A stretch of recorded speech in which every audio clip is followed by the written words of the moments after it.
Are you getting frustrated with what to feed a teenager who's always hungry? Everybody knows that teenagers have a huge appetite. It seems like you need to feed them constantly to satisfy their hunger. It's even more difficult where teenagers who struggle with their weight truly want to make changes, like cut down on junk food or stop overeating, and they can't.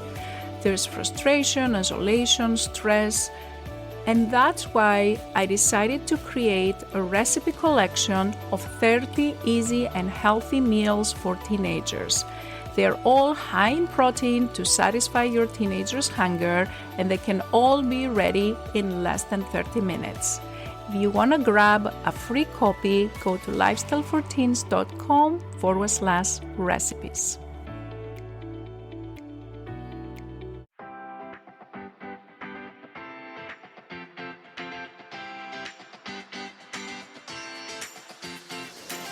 This is the Lifestyle and Weight Loss for Teens podcast. If you're a mom and want to help your child who is struggling to lose weight, you are in the right place. If you are looking for healthy lifestyle tips, Dr. Gourgari is here to help you understand the science around safe weight loss in teens and children. Because what works for adult weight loss is not always the best for children. This podcast is for educational purposes only. Dr. Gourgari does not provide medical, psychological, or nutrition therapy advice. You should not use this information to diagnose or treat any health problems without consulting your own medical practitioner. And now, your host, Dr. Jenny Gourgari.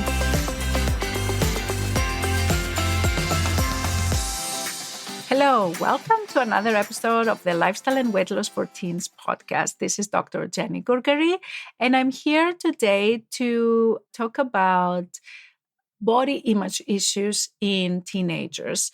So there's a lot of things that we can cover on this topic, but for this particular episode, I'm only going to focus on one aspect, and that is the social media influence. So it has been shown in many studies so far that the exposure to social media is a huge factor that contributes to body dissatisfaction and can lead to abnormal body image issues. And today's episode, I'm going to present one study that was done a few years ago in teenagers in England and wanted to examine this exact thing, which is what is the effect of the exposure of the social media on teenagers' body image issue. So what did the researchers do? They actually asked teenagers from high school to look on different images. So they looked on images that they were models that were very thin. Then they looked pictures of models that they were average size. And then they looked at images that they were a Christmas socks, so something like not even related to any model. So they asked them to look at this picture, and they looked at the picture for 15 seconds. And after the exposure to the different images, the researchers looked to see what is the body satisfaction or dissatisfaction measurements of girls that were exposed to these images. So they would ask questions that had to do with how satisfied the teenagers were with their body image. So, for example, there would be sentences like, most people would consider me good looking. And then they would ask them that, I strongly agree or I definitely disagree with this statement. So there would be like a range. So based on scores similar to these questions, then they would make for every girl a score about body satisfaction. Then they would ask them all also questions that had to do with self-esteem. Like, for example, they would ask them, on the whole, I'm satisfied with myself. And that would be like strongly agree, moderately agree, or strongly disagree. So again, they would get a sense of like their self-esteem. So they ask them to look at these pictures and then whether they were ultra thin, like very thin, average size, or not even a model, as I said. And then they would ask questions that had to do with body satisfaction and their self-esteem.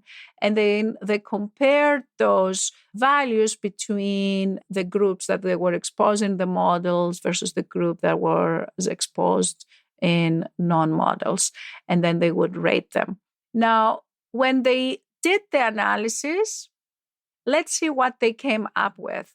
What they found was that the girls that they were exposed to the models of average size and models that they were very thin, they had lower self-esteem scores and they had lower body satisfaction scores, which is, again, one of the studies that supports the notion that the social media has a negative effect on the body image perception that we have. I mean, that is true also in adults, but in this particular case, we are focusing about teenagers, girls, so this is not an exception.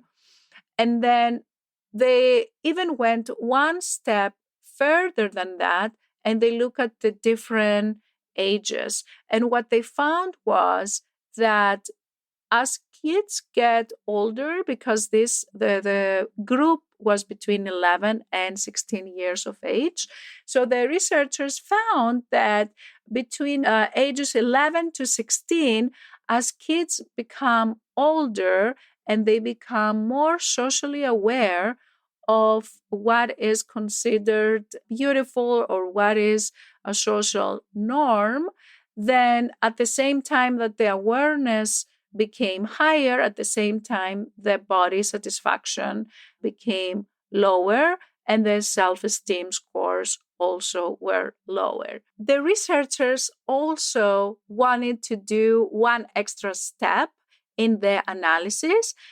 When they removed the body satisfaction factor from the calculations on the effect on the self-esteem, then that had resolved, which means that really the lower self-esteem scores were driven mainly by the body satisfaction perception, which is a very important message that currently there are likely a lot of teenagers who link their self-esteem to their body satisfaction. So and what does that tell us? It tells us that two things.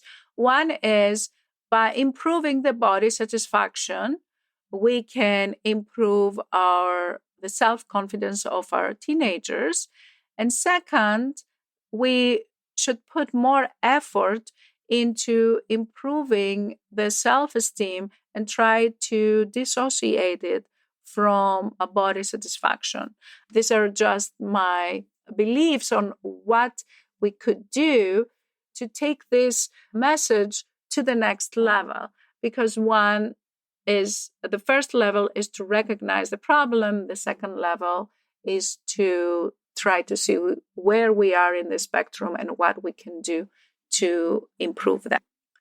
Another interesting point from this study was that the body satisfaction seemed to be affected not only by the ultra-thin models, but also from the models of average size, right?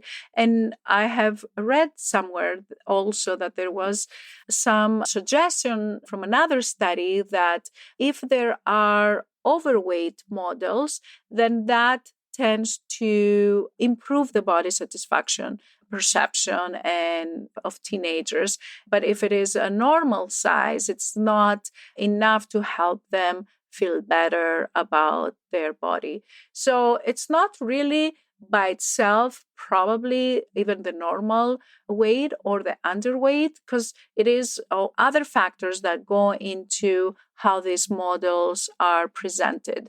And we should spend some time to educate our teenagers, especially in this critical point when they're starting to become more socially aware of what is considered beautiful, that a lot of these models and a lot of the way they are presented on social media, it is already after a lot of filters, a lot of makeup, and a lot of expensive clothes and Photoshop and all these things that are done in images and even videos on social media that give the image of a perfect body, perfect face, perfect, which might not be. So the more exposure the kids have today, especially adolescents, the higher the risk for them to develop this unhealthy body image situation. So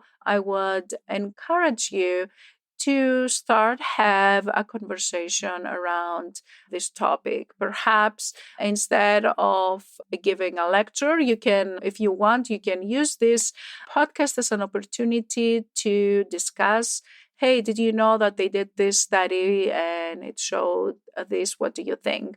Another approach would be to, while your teenager may be on YouTube or Instagram or Facebook, and they make a comment about a model or even a friend or somebody else they had seen, and that seems to have a negative effect on how they compare that image they are seeing to themselves. And if you notice that there is some negative effect there, then that can also be a starting point to discuss about body image and the effect on the social media and how strong it is and how far a lot of these images are from reality. So that's all I had to talk about today. I'm going to create future episodes because it is a big concern, body image issue in teenagers. And in this episode, we didn't even touch the effect of actual weight or actual body mass index on body image, because in this particular study, the researchers did not capture data on the body mass index, which is actually, they also mentioned one of the limitations of the study. The actual title of this manuscript is Body Image and Self-Esteem Among Adolescent Girls, Testing the Influence of Sociocultural Factors. It was published in Journal of Research on Adolescence in 2005. I'm going to put the title on my show notes. If you found this episode helpful, I encourage you to share it with other families and friends. You can post it on your social media. You can send an email, whatever works for you. I hope we can all try our best to educate our families and our teenagers about the importance of social media on influencing the body image perception we have. And particularly that is true for teenagers. I hope you find this helpful. I'll talk to you soon. Take care. Bye. If you enjoyed listening to this podcast, I invite you to come check out the LIFT program. It's Dr. Gourgari's 12-week coaching program for teens and their moms, where we take all this information, we apply it to your daily life, and we work together so your teenager learns how to create a healthy lifestyle so they can feel happier, more confident, less stressed, and love their body again. Visit the website at lifestyleforteens.com and click on the Work With Me and free resources to learn more about this program and get free help to start this journey right away. Thanks for tuning in, and we'll catch you in the next episode of Lifestyle and Weight Loss for Teens.